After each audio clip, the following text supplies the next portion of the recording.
Muhammad, peace be upon him, tells us that God says, "I am as my servant thinks I am. I am with him when he mentions me. If he mentions me to himself, I mention him to myself. And if he mentions me in an assembly, I mention him in an assembly greater than it. If he draws near to me a hand's length, I draw near to him an arm's length. And if he comes to me walking, I go to him with speed." So God is telling us that he is what we think of him. What do you think of God?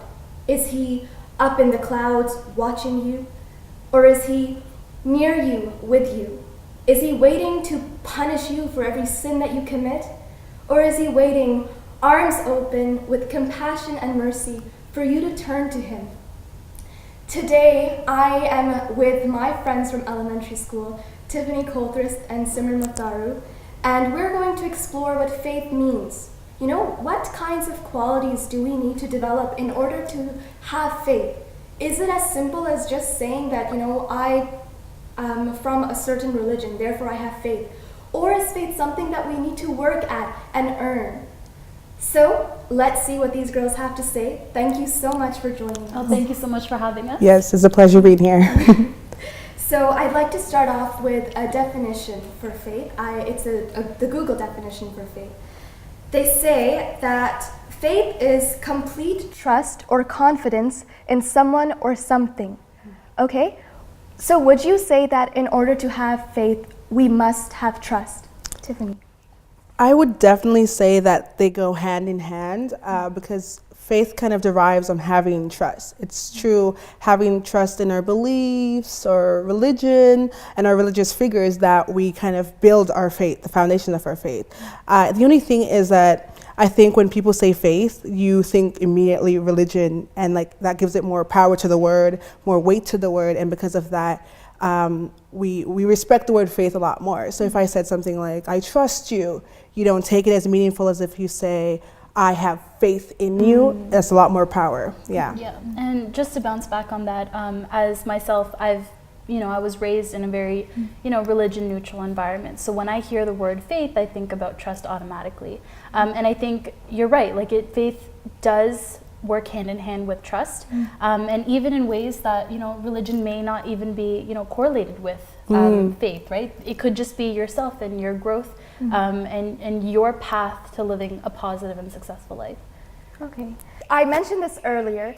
Do you have faith as long as you profess to have a certain religion? Or is faith something that you work at and earn? What do you think? I would say from like my personal viewpoint would be more that it's something you have to work at a little bit because like faith involves you continuously learning, and there's always people that are questioning when it comes to faith. It's either someone that's inside like your religion, your religious group, or like someone outside of your religion, or even like from within yourself. You're always kind of questioning and searching, so you always have to kind of reconfirm your beliefs, and yeah.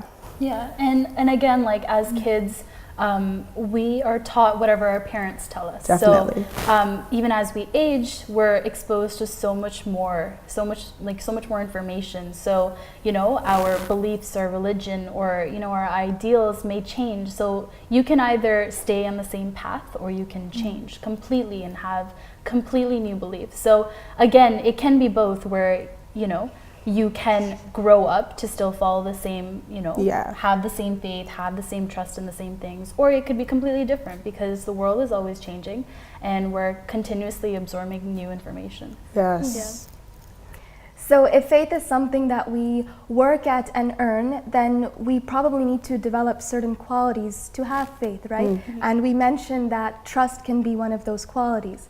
So what are some of the things that you trust? I would say maybe your family and our friends. That's kind of one of the obvious ones. We trust that they'll be there for us.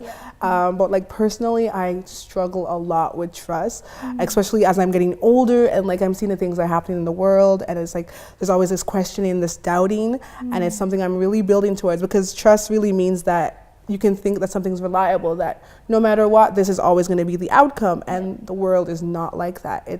There's a lot of variables and complexity that kind of like makes it like always an adventure. And I'm like, even now as I'm getting older, I'm a Black Christian, and I'm a female, and those things like I'm starting to question that and how people are viewing me, and because I have those labels on myself, right? Yeah.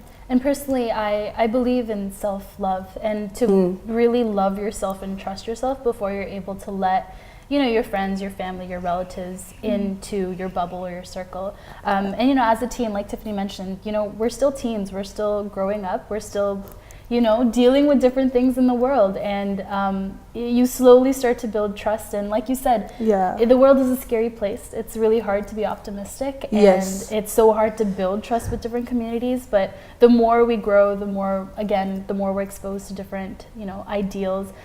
You can easily start to build those trust bonds with others. Yeah, and the more we get to know other people as well, I think. Exactly, because I feel like in this world we're so close-minded, Yes. and we really need to learn to be open-minded, that, you know, there are other people with other beliefs, there are other people that go through different things, right? Yeah. And the second you start to realize that people are going through different things, it makes you so much more open-minded. You have to open your mind, and you also have to open your heart, I think. That's the most important thing. That's as well, yeah.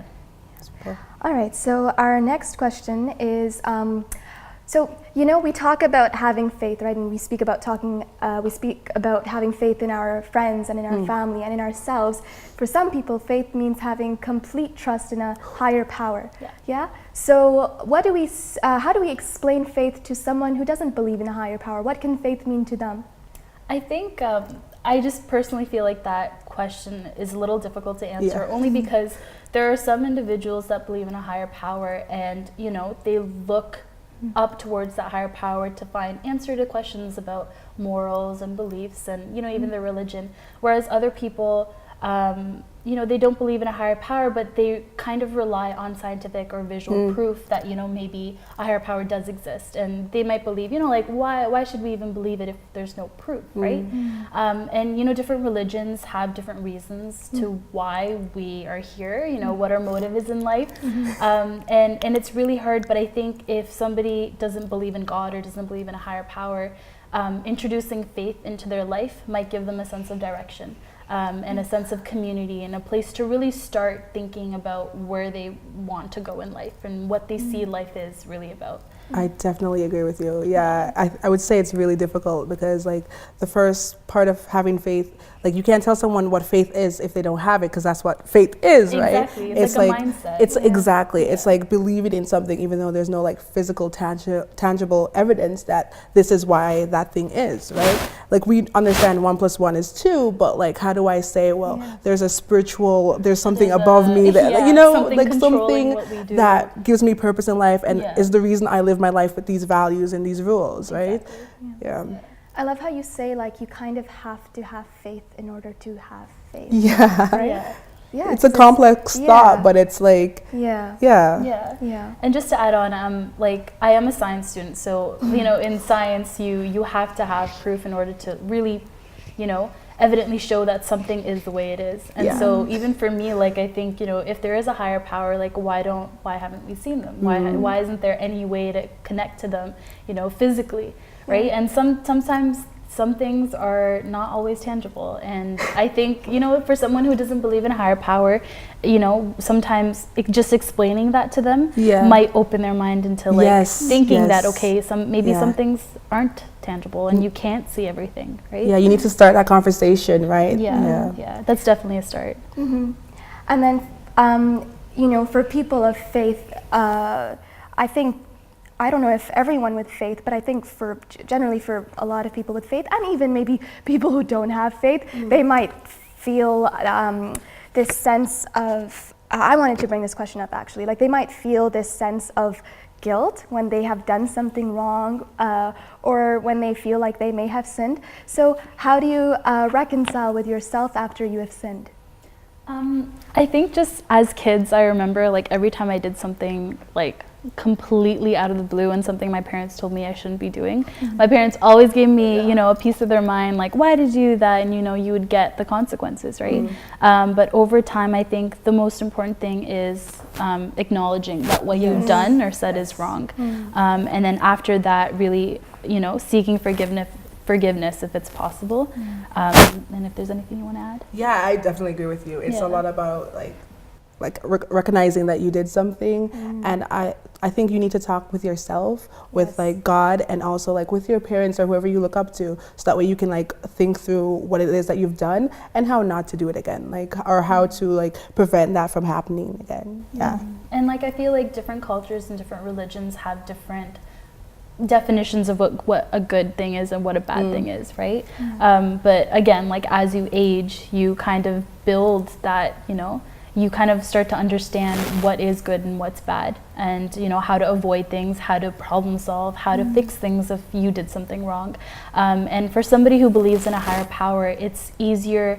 I don't want to say it's easier, but I feel like it might be a good outlet for them to talk to God and, or like to pray and like, you know. And I feel like even myself, like sometimes I just sit in my room if I feel like, you know, I failed a test or whatever. I sit at, you know, just sit in my room and that I talk to happens. that happen. And quite honestly, you know, everyone's been through it. I feel like everyone's been through a situation where there you go. And everyone's been through a situation where, like, you know, they may have done something they wish they tried harder, or they wish, you know, maybe didn't happen.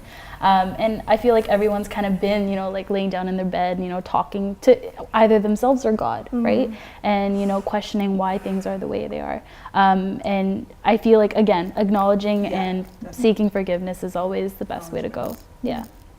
And I think for me, what's so helpful is knowing that God is like the ever forgiving, and that if He can forgive me, then I also need to forgive myself. Yes. Right? One of God's names is like Ar-Rahman and Ar-Rahim, so the most compassionate, the most merciful. So that really helps me, just knowing that if He's okay with you, Aisha, then you should be okay with you. I like that. Yeah. I completely agree. Okay, so we're going to take a short break, and after the break, we'll have more to share about faith and what faith means, so stay tuned.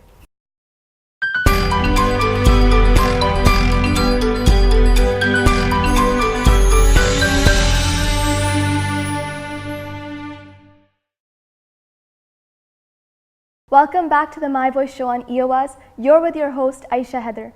Our guests today are my friends from elementary school, Tiffani, Coulthrist, and Simran Matharu.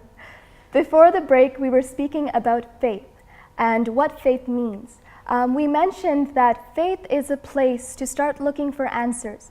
It gives us a sense of guidance. You know, why are we here? What is everything around us here for? You know, why are we ourselves here? So I'd like to ask you girls about your relationship with God. Do you feel like your relationship with God is one of guidance, that it gives you answers? You know, and have you ever found it difficult to believe in God? Have you ever felt anger or resentment towards Him?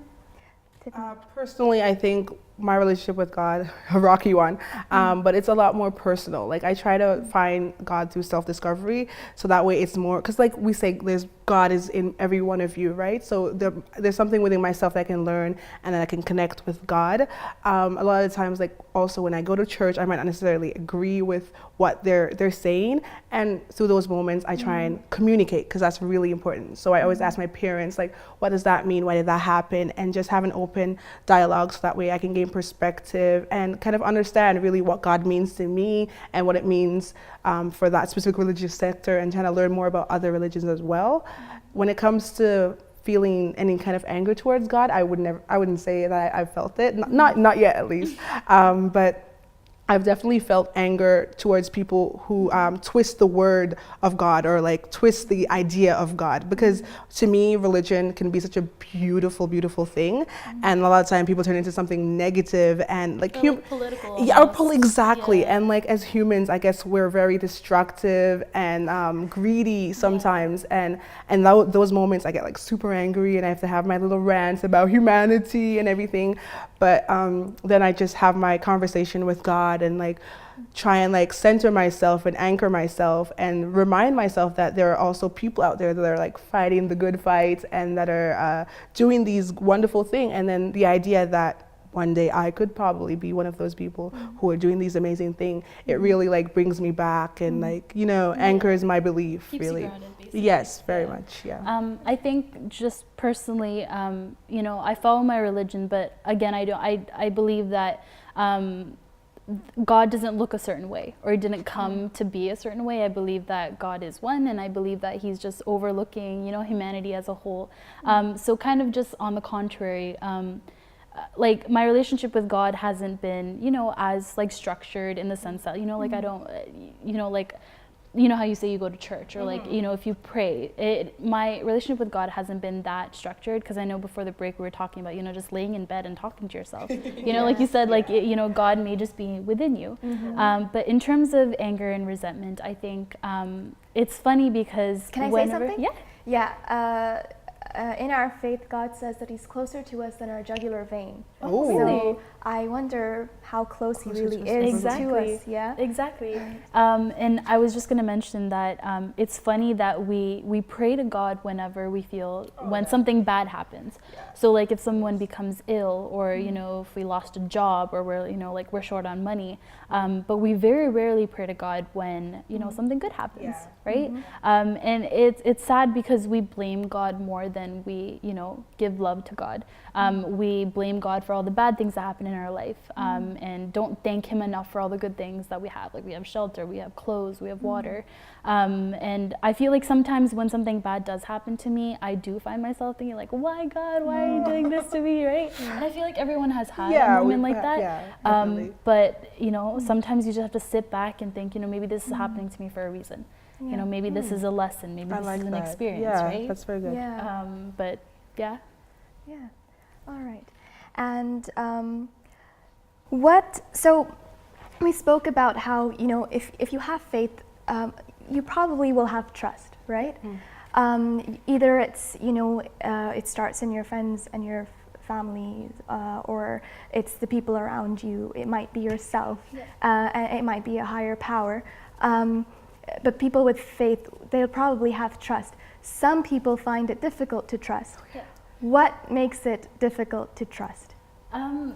What comes in the way? Just to start off, I think something we talked about earlier was that it's very hard to be optimistic in a world like today, and you know, our communities are so segregated, and it's really sad because in today's world where like we deal with all of the isms like terrorism, racism, sexism, you know, it's scary because all of these things are man-made. And you know, take race for an example, like we judge people based on the color of their skin or the size of their nose or like their ability to do math. And I feel like this divide is the reason why we're not able to trust people as open-heartedly as, you know, we used to back, you know, like hundreds and thousands of years ago. You know, I wish that we were able to trust each other. And, you know, even though we may have different religions, we may look different, we may walk different, we may have different beliefs, we're still human. You know, we're still here in this space and time, and we're here, we should be making the world a better place, and we should have enough trust with each other to, you know, work towards a better life and a more successful life, and, you know, like a safer and happier world. I could not have said that better. I definitely agree with that. Like personally, like in today's society where like I'm, like I mentioned before, I'm like this Black Christian female, like those three things right there are labels or isms or whatever that people put on me, and because of that, it's like I've developed trust issues, and it's like these trusts with myself, with the society that I'm in, or like with my faith even, right? Like for me now where I live, like I don't feel the diversity and the inclusivity that I felt where I lived before. And because of that, it's kind of made me like have this shield when I'm trying to develop trust in relationships with other people, with myself and with God. And I think that's like the number one barrier, at least for me, when it comes to having trust in things. So then when we face, you know, these trust issues, and I've noticed myself too, having some trust problems recently, because we all go through things. And so then when you catch yourself in that moment, then what do you do? You know, what do you do to learn to trust? What do you... I think what I'm trying to do, because I'm still not there yet, is I try to always reflect. I think that's the number one thing. Like, think about the situation, like how you were behaving, what the response was, like, and think about what it meant. Like, reflection is a really great tool that we undermine a lot, because when you think about things, you learn from them, right? And then you can learn what to do better next time and how to make this situation better. And if you can't reflect with yourself, there's always other people you could talk to, right? Exactly. Yeah. Yeah, and like I mentioned earlier, like, our communities are so segregated. We're so afraid of, you know, interacting with other communities. We're so afraid of change. But our world is always changing. It is always changing, and it's never a terrible idea to learn that, you know, there's a bigger world out there than just the little bubble that you live in. Exactly. So again, just being more open-minded, you know, giving different ideas and different beliefs a chance, just to, you know, like, understand, you know, what are other people thinking about? You know, you may have a different idea, maybe have a different, you know, way of life, but understanding that there are different people in the world, across the world, that are living in a different way can help you become more open-minded and to trust different communities, and, you know, really learn to love the world as, you know, as diverse as we are. It gives you perspective, and also it eliminates your need to be afraid, right? Because that's what happens a lot of the time. We don't understand each other. We don't understand the differences that we have, and then it makes us build this wall. And then we're like, okay, because you're different from me, I'm gonna hate you, or I'm not gonna understand you, and like, that's not getting us anywhere, right? And I'm so glad you mentioned the wall, because we can think of Donald Trump thinking like a wall is gonna help us. That's what came up in my mind and too. like, Donald Trump will think, oh, Mexicans, they're gonna cross the border. They're human, and a wall is I not don't even gonna know if he's like a good president. no, like, does he really mean what he's saying? I Does he know, even know what's but going the on scary sometimes? thing is that he's scary in though. power. If you don't know what you're saying, that's Exactly. kind of scary. And it's enforcing that divide again with us, Exactly. right? And like, oh, that's another thing to my trust issue right there. Yeah, like, and it's scary because it's happening in today's world. Yes. Like, we just entered 2019. It's not in the past. We think all these things are behind us, and it's right now. And because it's somebody in power that's fueling all of this hatred and all of this mistrust. And you know, if we didn't have all of this, And we buy into it. That's a scary And part. we're the ones that are going to suffer. Yeah, Exactly. we're living with it. Yeah. Exactly. Yeah. All right. Are there benefits of having faith? Oh, definitely. I think there are. Faith, and religion, like I said before, is a very beautiful thing. It gives you enlightenment, like spiritual enlightenment. It gives you perspective and meaning to your life, and also it gives you like a moral compass, basically, like a moral guide, right? By having these things, and I think it's beautiful, and I love learning from different faiths. Like, not necessarily it'll change mine, but it adds to it, and maybe it will. Like, who knows? But like, the point is that it's giving you this big bowl of love soup. That's what it's giving you.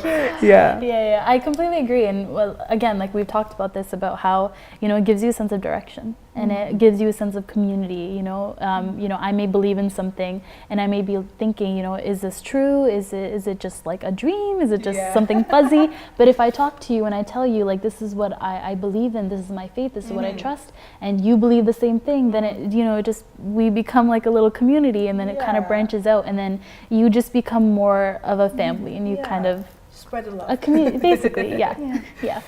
And I think something that is that like connects us is when we hear like stories of moments when you felt like you saw God closely, right? Like, you know, moments when you're just like, you know what, that has to be him up there. Would you like to share like a story or a moment that you felt? We don't have too much time left, but if any one of you wants to share a story, a moment that you felt. I think, like, when I was very young and I used to live in Jamaica, there was a moment where my family were all in a car and we were going on a trip, you know, as families do a road trip, and my mom turned to me and she's like, pray. And I'm very little, and I'm like, okay, and I prayed at this beautiful prayer according to them, at least. And they're like, wow. And we went on the road trip and everything, and then all of a sudden there was a car crash and we slid under a truck. Oh my god. But the miracle was that like nothing happened to us. Of course, the car was completely damaged, it was crushed, but like we were all perfectly fine. Not a single bruise on us. And my mom turned to me and she's like, that prayer saved us. my And because I think I said And the fact that she just felt like she needs to tell you to yes, pray. It's instinctive. Yes, Yeah. yes, and like I Yeah. think I said something about the blood of God cover us, or something along the line of Like shielding shielding. us. Yeah, exactly. yeah. Yeah. And like in that moment, I was like, wow, okay, Well, that was like, that was trippy, something. but that's Yeah. that must be And it. I think that's like Yeah. the closest I've come to like. Yeah. No, that's amazing. Incredible. Yeah. Anything you want to mention? or? Yeah, go ahead. Go ahead. Sim. I think just at the top of my head, so I volunteer at the hospital, so I see a lot of like near life death experiences. And I was talking to this one lady, she was telling me that her daughter, she was on life support, and she was holding like a little pin that was, handed down over generations, and they were sobbing, they were crying because they thought it was the end of her daughter's life, and they didn't want to pull the life support off. But the night before she left, she placed the pin right beside her, and the next morning the doctors told her that she got better, and they didn't even need the life support. And this is just one of the many stories that I hear, that people go through these things, and there are always like miracles between life or death. Same like your situation as well, right? And it's so beautiful how maybe God could be up there or down here, and he could be making decisions for us. Well, thank you so much for being here. I am so happy to have been able to sit and talk to you. Thank you so much for talking to us as well, and talking about faith. We don't really get the opportunity to do it, so it's always great too. Well, thank you, and maybe you can think about the moments that you've had where you felt God very closely. Please look us up on our website, myvoicecanada.com. You can subscribe to our newsletter, our magazine, and if you'd like to start a chapter in your city, write to us and we'll start you up. Thank you so much for joining us. Please join us next week. This is from the EOS studio with My Voice.